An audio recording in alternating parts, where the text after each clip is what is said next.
Hey, this is Mike Zwick from If Not For God podcast. Our show, Stories of Hopelessness Turned into Hope. Your chosen Truth Network podcast is starting in just seconds. Enjoy it, share it, but most of all, thank you for listening and for choosing the Truth Podcast Network. This is the Truth Network. Coming to you from an entrenched barricade deep in the heart of central North Carolina. Masculine Journey After Hours. A time to go deeper and be more transparent on the topic covered on this week's broadcast. So sit back and join us on this adventure. The Masculine Journey After Hours starts here now. Welcome to Masculine Journey After Hours. We are so grateful that you're with us this week. We're actually just so grateful to be back this week. If you didn't notice, we weren't here last week. We didn't have an After Hours podcast. It wasn't because we didn't want to. It's just weather got in the way, and the inability to clean things as well as we need to in this particular area to get people on the roads as quickly. Like I said, if it's in one part of the country, they would have looked at it like it was nothing, and another part of the country would have been out for 2 weeks versus a couple days. So, it just kind of depends on where you live, but we got a pretty good little session of ice around most of the area and made it very difficult with snow on top of that and then ice on top of that. So, but we're back to talking about a topic we started a couple weeks ago with a little bit of a twist. Jim, you want to set it up for us? We started 2 weeks ago with talking about attributes and names of God and what appealed to us there, and that progressed to looking at each other and seeing what attributes of God we saw in one another. And we drew each other's names 2 weeks ago, and nobody knew who anyone had, or didn't know who had us anyway. And we're still trying to figure that out this week. But we are. And so when we left off like we normally do, we cut Wayne short.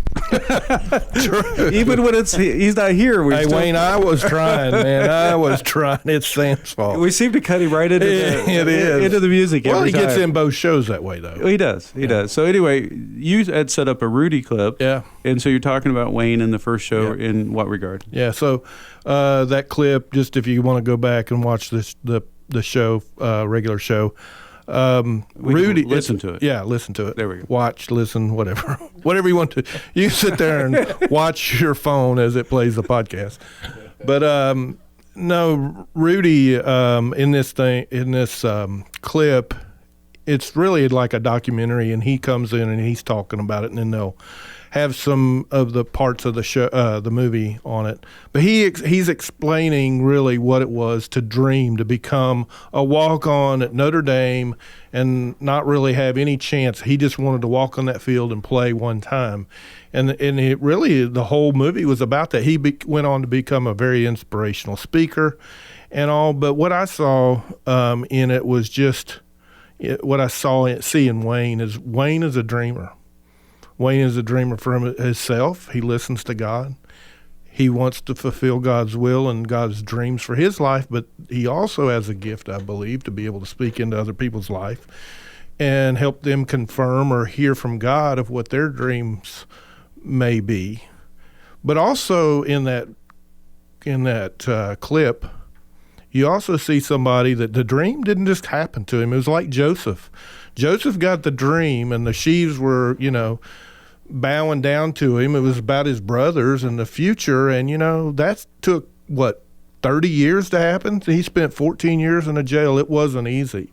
And I know Wayne in this past year has made a choice to obey God and go a certain way, and it some would say, well, that really brought a lot of difficulty into your life. But he was willing to do what God said because he believed that's what God said. And, he's come through some things that we've seen, but we believe and we've seen the hand of God on that. And we've also seen how he's been able to speak into other people's lives through what he went through. So one final thing just to say, I'm just really praising Wayne, but I see all these things is, one of a boot camp, it was the one at what you call, I think, the Vineyard or whatever. No, the Wolf Lodge, yeah. Yeah, it was up near Westfield.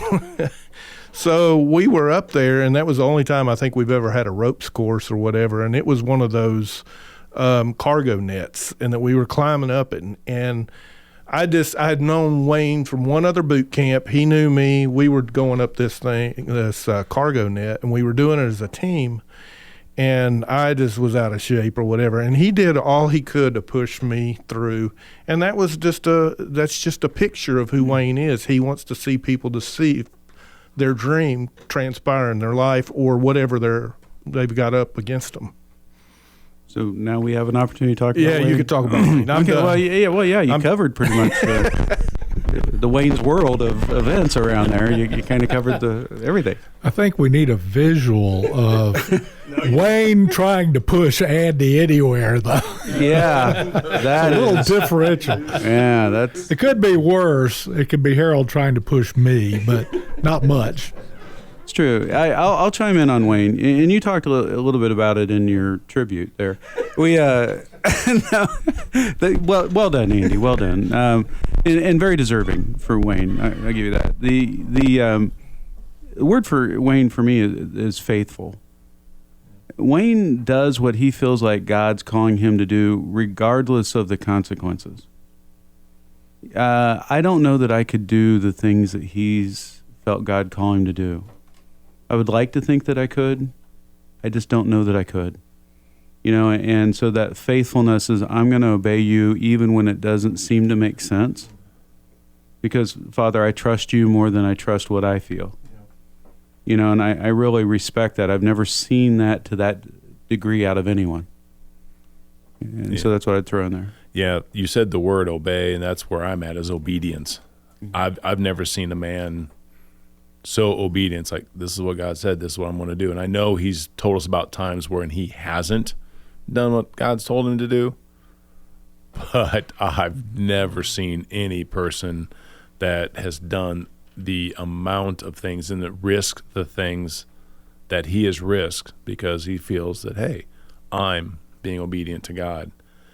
I absolutely know there's things that I would not have done, and have felt at times that, that's what I needed to do in my life, was to be obedient to God and follow something I thought he was telling me, but I was like, no, I don't think I can do that. Mm-hmm. And I just, hats off to Wayne for that. And like you said, the amount of people he has touched and been with, like the recent story where the gentleman in the COVID and was in the hospital, nobody else could go see him, and he was the one who went in and was with him in his last hours and days and spent some very high quality time with that man. And just, you just got to tip your hat to that.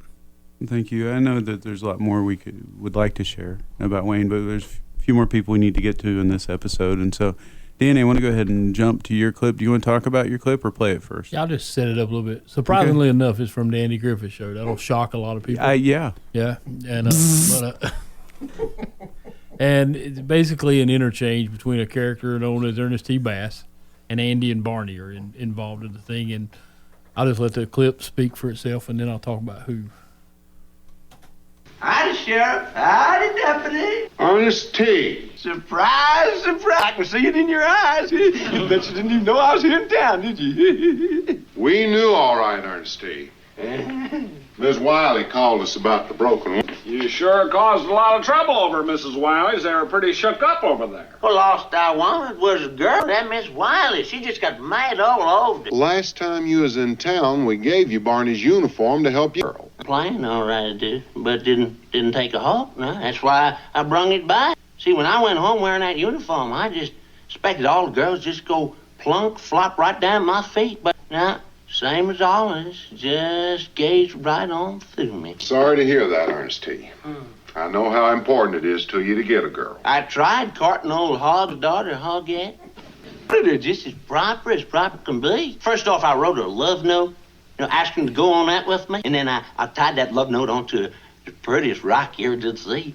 And then I give it the prettiest talk right through her front window. Well, did Hoggette come out with you? Couldn't. Carter racked 7 stitches. All my charm, good looks, and taste didn't mean peckety thing. Ernest T., you don't throw rocks through windows. Maybe if you gave it another chance with Hoggette, with a more proper courtship. Well, she's counted for now. She's gonna marry the taxidermist what sewed up her head. And the best thing for me to do is find myself a cave and just hermitize myself. Ernest T., I'd like to try to help you. Yeah. Now, are you willing to learn? That's important. And after learning, there'll be a woman. It's Get involved. Ain't it bad enough we have to run him out of town once a month? all I want to do is try to help him. You know, teach him a few manners. Maybe he'll even quit throwing rocks. Oh, it's impossible. Look at him. He's a challenge. He's a mess. But the attribute is a friendship and pouring into people's lives. And the person that I had was Robbie. And I think about all the encounters and comparing more to Andy, not Ernest T. Make that clear. But yeah. Sure. Okay. But the stories that he tells about the different encounters with different people, and a lot of them have challenging personalities. I mean, he does hang out with us, so and just Scripture tells us that he's a friend that sticks closer than a brother. And the people who talk about Robbie, and even the short time I've been around, so to speak, compared to others, is, if Robbie's your friend, he's your friend. And he's in to try to help you and call the glory out and to speak into those things, just like Andy was trying to do with Ernest T. And there's a whole adventure in those scenes there. But that was my attribute was, he's a friend that sticks closer than a brother. That's awesome. For Robbie, the one that came to me for him was joyfulness. You hear his laugh all the time, right? I mean, Robbie, many times in his life, the things that he's gone through would have lots of reason to not be joyful, but he's probably the most joyful person I know. And, I just see that regardless of the situations he's in, his circumstances, that he continues to lean into the Lord and find joy. And so that's where I would throw in for Robbie. Yeah, and that's where, again, back to the faithfulness and obedience, too, that you have with Wayne is seen in Robbie as well. And everywhere you go, you're here in Winston because he's been here for so long now and he's so well known, and through church families and people that I talk to, oh, yeah, we used to go to Calvary and we know Robbie. And you can go a lot of places and talk about him, and it's the same thing. When any of his shows, oh, I just love your laugh. And you get all that joy, and he just has fun, and he speaks into people's lives, and you're not going to keep him down. He has too much of the joy of the Lord in him, and he just brings it out. And it's just fun to walk with him, because, again, when we get going and Sam gets with his humor and Danny gets with his humor and Robbie gets with his humor, those three can really start to rock the humor, and it is fun. That's why you get so much joyride with them. Yeah, exactly. Thank you. I'm going to just ask a question. I wonder how many people consider Robbie to be their best friend. I'd only known one other person in my life that might rival that number. Yeah. You know that since he's God's favorite, he's God's best friend. Yeah. Well, the first thing I thought of is when I heard that is what a friend we have in Jesus, and he reflects Jesus as well as anybody I know. Yeah. Yeah. Well, that's very good. That's very good. Andy, I mean, you can't get away from the humor. I mean, and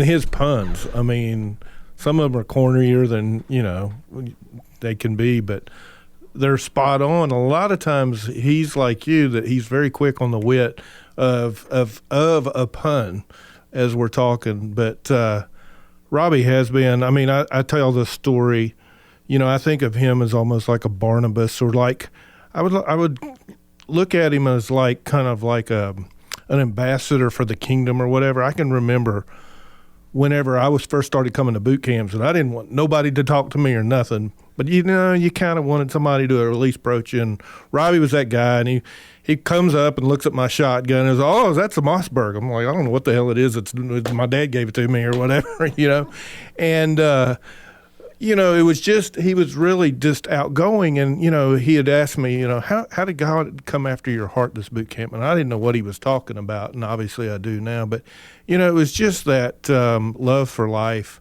And you have to think it's a picture of what Jesus was like when people got around him. They wanted to be closer to God. So, well, thank you. Jim, you actually have a clip. So you want to go ahead and talk about your clip, or do you want to play the clip first? I don't want to talk about the clip because I don't remember the clip. It's from I Antz. did take a hit on the. Oh yeah, I just remember that. But let's play the clip. Okay, we'll play the clip. I got to keep a positive attitude, a good attitude, even though I'm utterly insignificant. I'm insignificant, but with attitude. Oh, sorry, Z. I didn't see ya. Great, Azteca. It's working already. I'm so meaningless, I'm invisible. Now you're getting it. After all, it's not about you. It's about us, the team. It's about this. A giant hole in the ground? Okay, people, are we feeling good? Yeah. Great! Now, R1734 through Z7829, you guys are on Wrecking Ball. You got it. Swell. You got it. All right, swing time. I love this. Let's go. Now remember, Azteca, be the ball. That's the main thing here. Remember that, you gotta be one with the ball. Would you cut it out already? Jeez, I love my work. And you, well, you think too much. Come on, Z. Help us build a bigger, better colony. And for crying out loud, try to be happy about it. Sure, I mean, how could I possibly be unhappy being a piece of construction equipment? Okay, workers, remember, Here it comes. be the ball. Oh. Let the energy flow through you. Grin and bear. This is for the colony. This is just a lawsuit waiting to happen. Hang on, here we go. Did I happen to mention that the heights make me nauseous? No. Let's see. Yeah, yes, I understand. I dropped the ball. Okay, now it just came back, rushing back into my brain that I had Andy, and Andy, do you feel like feel like you're Z in this clip? You make us nauseous. I wanted to do the reversal on that. Azteca is the female that's very encouraging here, and that's what I see in Andy. Yeah. Although I can see him identifying with Z, but that's actually me. And a lot of times Andy will step in there when I'm beating myself up. Self-deprecation used to be my favorite form of humor, but I'm getting over it. But he's very good at jumping in there and being encouraging at times when you don't really want to hear any encouragement, but you need to. And I love that about my brother. Yeah, that's a very good point. Andy is very much that. What really came to mind for me, for Andy, that he mirrors God's desire, a relational heart. Right, and part of that is encouragement, but it's also he really desires to be in deep relationship with people, right? And is good at moving past just the stuff on the surface. Even in your reaching out to the group from Ohio and the stuff you've done there and staying connected from when you went up to their boot camp, and just it's that relational nature of really wanting to be in deep, intimate relationships with people, and I think that you mirror that from God quite well. Yeah, from my very first boot camp, it was authenticity. Andy was as authentic as he could ever be. He constantly just puts himself down a little bit and says, "I'm not this, I'm not that." But you just listen to him, and it's like, okay. Once he gets past that, and he'll just open up his heart. It's beautiful. So he shares that, and like you said, Jim, the encouragement that you get out of his heart, because he'll open up about his life, which is still one of the craziest things about this ministry that I just find so intoxicating with the group, is that, willing to do that. And when you're thinking it's a detriment for yourself and yet you're still willing to share it, that's huge. A lot of you guys have been sharing things for a while, and you move past certain things, and then there's new things that come up, and I can see it in people that like, here it comes, I'm going to bring this up and share it. And it's so encouraging, because, the other side of sharing is healing and redemption, and that's what we're all after. Thank you. You looking at me, Danny? Okay. Okay. Well, here we're at a point where we're out of clips, but we're not out of people. And what that tells us is the two people that aren't here, Wayne and Robbie, have two of the people here. Well, we know it's not Rodney, so one of them has Danny and one of them has Jim, right? But what we have the opportunity for you three people over the next 10 minutes, not 10, about 8 minutes we have left, is to talk about stuff that we see in you. And so I'll throw one out. I'll start with Jim because he's closest to me here on the left. And so I'll open the door on Jim. And what I really appreciate about Jim, there's a lot of things, but one of them is his pursuit of other people's hearts. And I want to go beyond that, to the point that Jim is really, really loyal to people. When other people would discard them, yeah, you know, you've shared personal stories here with us, and I won't share them on the air because it's not my place. But, you know, Jim, you've went very deep in your loyalty in helping people well beyond what other people would do. And I know at times that's burnt you or it's hurt you, but that's who you are, and that's how God made you. And I think that pursuit of other people's hearts to the point that you're going to be loyal to them even when others won't sends a message that no one else sends to them. And so I think that's where uniquely God's placed you to speak hope into their life when they would have every reason to find hopelessness. Yeah, Jim, getting to know him, and then we were doing some trading and some other things, and you got all those backstories when we're sitting there doing that. It was like, how does this man keep going on and having faith in mankind when he has been just pummeled by so many people with so many different things? He's renting to people that won't pay him. They're so bad to him. They mistreat him, and yet he keeps going back and saying, what can I do to help you? And he keeps wanting to help. He's just got such a giving heart. It is overwhelming, Sam. It's huge. Just like his big old body over there, his body had to be that big to hold that big old heart in there. You're the opposite of the Grinch. Yeah. Your heart's exactly. two times too big or whatever. Yes. Yeah. There you go. See there, and then Sam with the humors. If you haven't noticed this show, it keeps coming up. It's got an exclamation point on all of that. I would say authentic would be mine with Jim. And it stems back to a story of I hadn't been here too long. I was the new guy. Still am, I think. But anyway, and you made whoever sitting between us slide out, and you said, I owe you an apology. And you shared your heart with how you were feeling, and there was you shared there was no cause behind it and that kind of thing. And it planted the roots for what I think is a great friendship that we developed. I mean, we spent some time at the last boot camp. We had a Walmart adventure, and I survived your driving from the rest of you guys did. But it's just really cool to interact with you. Your wisdom, your wit. You are a funny guy, and just your perception of things. So. Well, to be fair, as soon as we saw you get in the car with Jim, we started a prayer session. I figured it was. I looked for the group text and said, "Gather prayer now."